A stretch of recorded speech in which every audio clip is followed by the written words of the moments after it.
This is The Future of Work. Welcome along to another podcast from Ian and the crew on The Future of Work. Let's join them now for the new episode. Well, good morning, good afternoon, good evening, good grief. Welcome to The Future of Work. I know it says Ian and the crew, but today I'm on my own for an experiment, which is a new form of podcast where it's just me talking. And a happy 4th of July to my American podcast friends and my actual American friends too. Normally, you'd have Eric and Maria with me on this, but this week they're off enjoying the holiday weekend, so it's just me, a microphone, and an idea I can't stop turning over. I want to talk about AI today, but not the bit everyone's shouting about, because there's a change already happening quietly, safely, no drama at all. And it's so quiet that the noise about the robots and the redundancies is drowning it out completely. Here it is. AI has changed what it costs to learn something. And I think that's the revolution that lands first, long before any of the ones making the headlines. Now stick with me because this one gets quite personal. Here's the shape of the next 15 minutes, 2 stories, then 4 moves that you can use tomorrow, and 1 honest warning I'm not going to skip. First story, the most embarrassing shelf in my house. I used to play competitive bridge, properly competitive. Before my boys came along, I was ranked in the top 30 for the UK, knocking on the door of the England team. Then the boys arrived and my brain went offline for the best part of a decade. I slid a long way down the rankings. So this year I decided to climb back. And here's what stopped me dead. Learning bridge now is nothing like learning bridge was 30 years ago. Back then I bought book after book after book, mining each one for a single golden nugget. That's the shelf I mentioned, by the way. A whole row of them above my desk. Rows of them, actually. Boxes of them. And today, they're all an ornament. And I don't know what to do with them. Because now I've trained a little AI tutor on some of the best bridge material. When I hit something I don't understand, I just ask. And I don't ask, what's this bid? I ask the real questions. What is convention actually meant to tell my partner? How often would a hand like this even come up? What is the right play here and not the obvious one? The answer comes back in seconds, and the answer that comes back, because I asked the right questions, I'll come to that, is the truth, rather than just perceived conventional wisdom. And one of the things I've discovered by doing this is that 30 books that all talked about how to do a certain sequence of bids probably all followed each other, and they don't work. So I also trained this AI bridge tutor to do 2 other things as well. One is, I said, make for me a 60-day program to get me to a certain standard. You've got an hour a day of my time, and it came up with a plan of how to do it. Also, I asked it to make for me some distribution patterns. All of that used to take forever to do. The answer comes back in seconds. Compare that with the old way. Specialist convention, who wrote the best book on it, can I get hold of it? Which of the 300 pages is the answer on? Days of hunting for 1 paragraph. If there's one place I am certain AI changes the world first, it isn't your job, it isn't your weekly report, it's this. So here's a do this. Think of 1 skill you quietly parked because learning it properly felt too expensive, or in time or money actually. Hold that skill in mind for the rest of this talk. You're going to point today's method straight at it.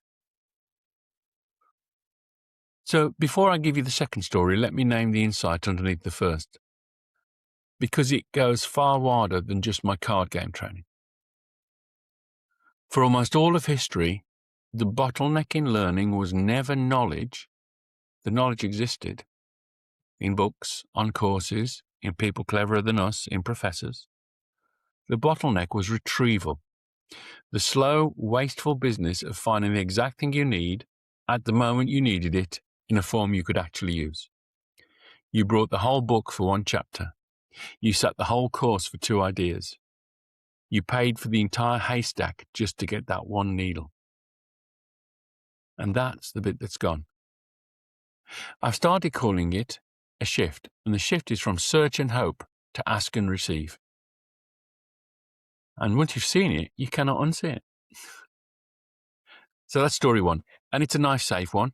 Here's story two. This one is actually matters because it happened at work. A few months back, I had to get fluent fast in a corner of data governance I'd spent my whole career politely dodging. The kind of topic where everyone in the room has 15 years on you and knows it. Old me would have ordered 2 books, booked a course for the following month, and turned up at the meeting, nodding and hoping. Instead, I did what I'm about to show you. I built a tutor inside our own gated, governed system, because this is the day job and every skill we use is treated like code. Version controlled, traceable, nothing sensitive leaking out on an open chatbot. I fed it the article policies, the actual policies, and I spent one evening not memorizing, but interrogating it. Why is it done this way? What breaks if we don't? What would a sharp auditor ask me? The next morning I walked into that meeting and, I'll be honest, I held my own. Not because I'd become an expert overnight, I hadn't, but because I'd brought myself the right questions and enough of the shape of the thing to know when someone was hand-waving. That's the shift in a suit and tie. The cost of getting dangerous enough to be useful in a new domain has collapsed. And for a leader, that's an enormous unlock. So, how do you actually put this to work? I have 4 moves for you today. I'll count you through them one at a time, and each one ends with something you can do today. Move 1, narrow it down. A tutor for management is useless, but a tutor for how do I run a first one-to-one with someone who's quietly falling apart is gold. The tighter the question, the sharper the help. Vague in means vague out. For example, with the bridge tutoring, I said I want to be at this competitive level in 60 days. I want to be able to handle the following conventions, and I want to be able to do the following 5 things as well. Very specific. So move 1, narrow it down. Here's your do this today. Before you next open the tool or write the tightest version you can.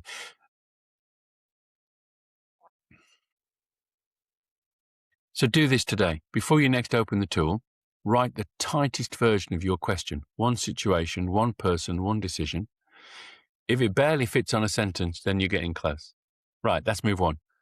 Once you've got your question right, let's move on to move 2. Move 2, feed it your material. Don't just lean on the model's general knowledge. Train it on the stuff you trust. The book, the notes, the worked examples, the policy. My bridge tutor is only good because I seeded it with real, solid, modern, state-of-the-art bridge material. My governance tutor was only useful because I fed it the real documents. And the caution I keep repeating, because I live in a regulated world, only feed it what you're actually allowed to share. Keep anything sensitive inside a properly gated system. Don't hand your company's secrets to an open chatbot to save 5 minutes, because you'll save 5 minutes and lose your job. Do this week. Pick 1 trusted source you already own, a book, a policy, your own notes, and load it in before you ask a single question. Seed first, ask second. So that's moves 1 and 2. A tight question and your own material behind it. That's the setup. Moves 3 and 4 are where the learning actually happens. Here's move 3. This is where the magic is. It isn't define this term. It's every question you'd be too embarrassed to ask a human expert to tell you about for the 12th time. I use phrases like, explain it to me like I'm smart but new. Why this way and not the obvious alternative? When does it come up and how often? What would an expert ask me that I haven't thought of? Depth on demand. And nobody's sighing at you across the table. So do this in your next real problem. When you get an answer, don't move on. Ask, why this and not the obvious alternative again? The second question is probably where the understanding lives. Challenge questions, questions that make you think outside the box, questions that make you struggle. There's a podcast we have on this called Keep Being the Student Who Struggles. It's really worth listening to. So that's move 3, 1 more, and then we're done with the method. Here's move 4. Ask for many, then choose 1. When you want examples or ways to remember something, don't ask for 1. Ask for 25. Keep the 3 that land. You are the editor of your own education now. That's the job. So do this every time. Stop asking for an example. Ask for 25. Bin the duds. Keep what's yours. So there we are. 4 moves. Narrow it down, feed it in your own material, ask the why, ask for many. And then the move that isn't really a move, go and use it. The same day, at the table, in the meeting, in the code.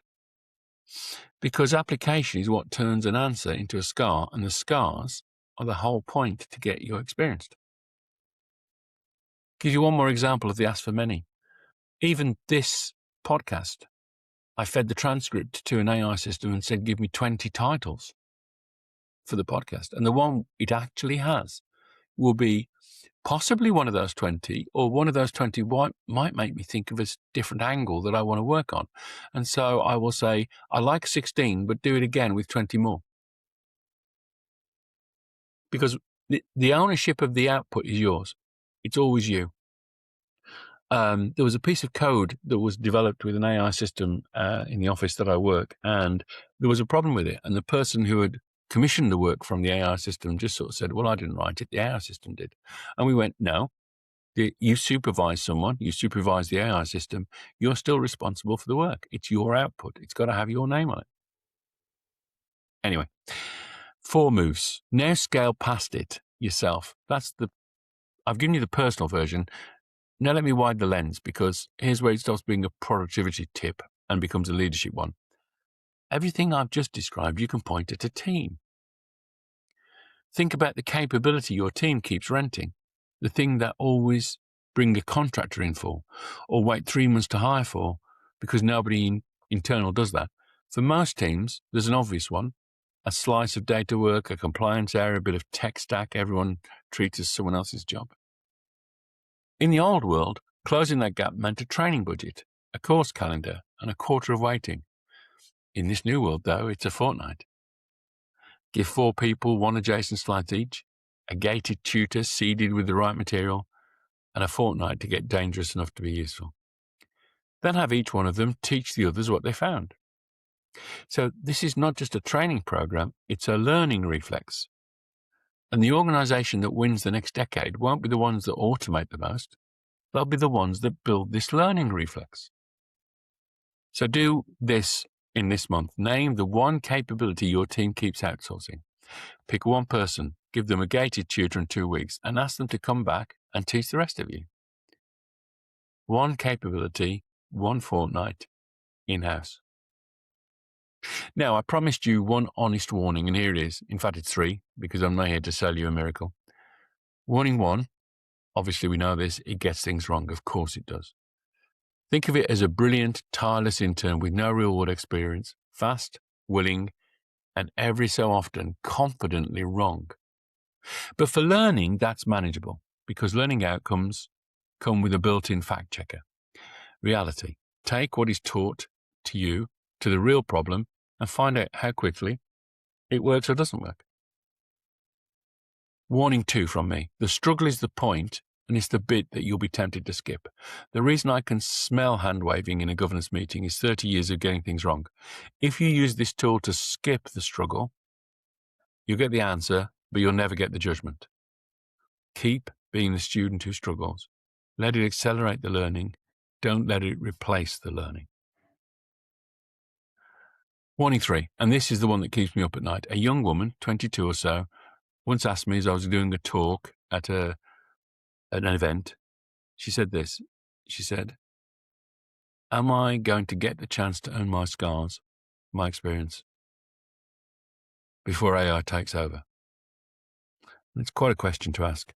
So here's the closest I've got. The tool is a gift if you use it to ask better questions and go further than you could before. It's a trap if you use it to stop thinking. The lazy will get lazier. The curious will get faster. Now, that's always true. The leverage is it's just faster and more enormous. So here's where I land. For 20 years, I taught myself off a wall of books, one nugget at a time. That slow, frustrating shelf gave me the single most valuable thing I own. I own and know how to learn. The quiet revolution is that this skill, once slow, expensive, and rare, is now available to anyone with a good question and the discipline to use the answers. So while everyone else argues about which jobs the machines will take, I'd put a smaller, more useful question to you and your team. What could you learn now that you simply couldn't afford to learn before? That new starter role, the adjacent discipline, the skill you parked at the start of the episode. Because the organizations that win in the next 10 years won't be the ones that automated the most.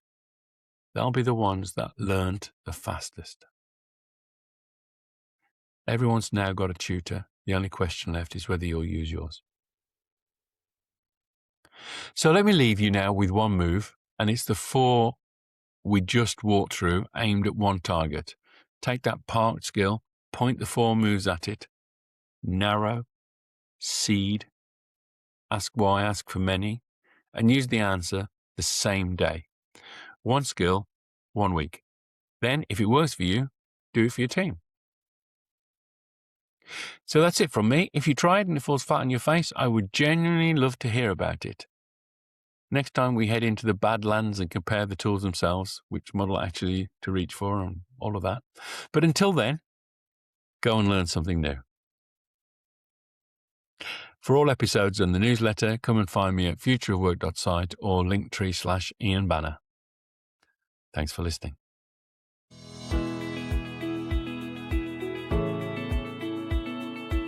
That's it for this week.